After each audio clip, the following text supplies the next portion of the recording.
বেসনটাকে চালনি দিয়ে চেলে নিয়েছি। দিয়ে দিলাম অল্প পরিমাণ লবণ আর 1 কাপ জল নিয়ে নিয়েছি। এটাকে ভালো করে মিক্স করে নেব। অল্প অল্প করে জল দিয়ে একটা ব্যাটার বানিয়ে নেব।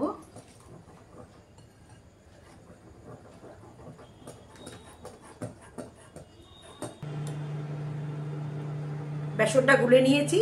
বেসনের থিকনেসটা থেকে এরকম হয়েছে, এই যে পড়ছে, এই ড্রপ ড্রপ করে পড়ছে। এটা না মিলে গেলে ঠিক আছে এটা। আর আরেকটুখানি আমি এই রেড কালার, ফুড কালার দিয়ে একটু কালারিং এর জন্য একটা করেছি। আমার কাছে আর কালার নেই, আর সবুজ কালার থাকলে ভালো হতো। নেই।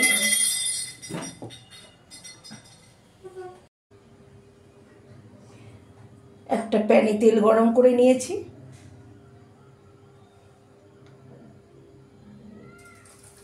দেখো কি সুন্দর তেলটা, এত সুন্দর হয়েছে। পুরো আমার বুন্দিয়াগুলো মুক্তি দানার মতো ভেসে ভেসে উঠছে।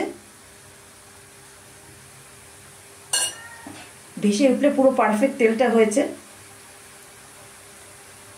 আর এটা ভালো করে একদম মুচমুচে করে ভাজতে হবে, নাহলে চিনি শিরায় দুবার দিলে চিনি শিরাটা সব করবে না।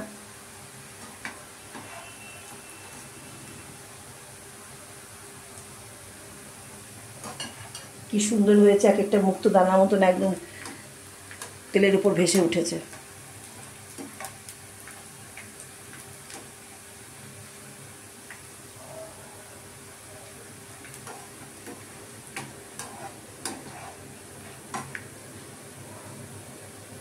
ভালো করে মুচমুচো করে ভাজতে হবে এটা।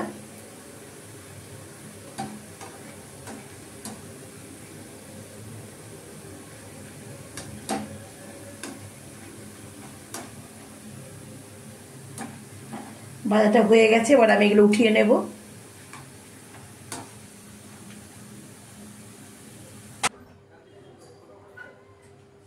এইভাবে সবগুলো ভেজে নেব। কি সুন্দর পড়ছে।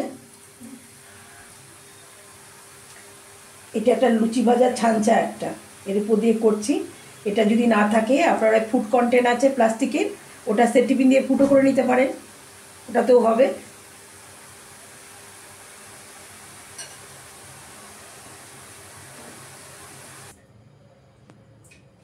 আমি সবগুলো বুন্দিয়া এইভাবে ভেজে নিয়েছি। এটা আপনারা ড্রাই অবস্থাতে, মানে এয়ার টাইট ইয়েতে প্লাস্টিকে করে ভরে ভরে রেখে 1 মাস খেতে পারবেন। হ্যাঁ, তো এবার আমি চিনি শিরাটা বানিয়ে নেব। দিয়ে দিলাম 1 কাপ জল,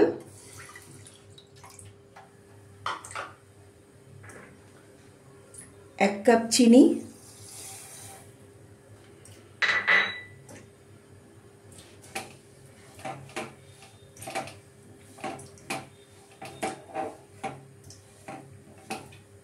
এর মধ্যে জাফরান দেয়া যায়, আমার কাছে নেই, আমি দিচ্ছি না। আর একটু লেবু রস দেবো যাতে চিনিটা চিটচিটে না হয়ে যায়। অল্প লেবু রস দিয়ে দিলাম। এবার শিরাটা বানিয়ে নেব। এবার বুন্দিয়াগুলো দিয়ে দেবো আমি। চিনি শিরাটা হয়ে গেছে।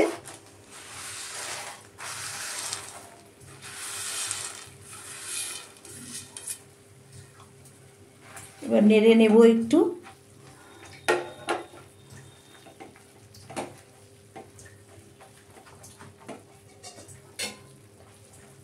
মিডিয়াম হিটে আমি 10 মিনিট এটাকে একটু কুক হতে দেব। 10 মিনিট হয়ে গেছে। এবার আমি গ্যাসের ফ্লেমটা বন্ধ করে দেব।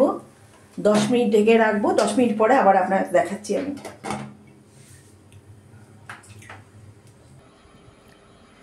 রেডি আমার বুন্দিয়া। পুরো এই ঝুরঝুরে কি সুন্দর হয়েছে। এটা পুরো সব ইয়েগুলো এর মধ্যে টেনে নিয়েছে।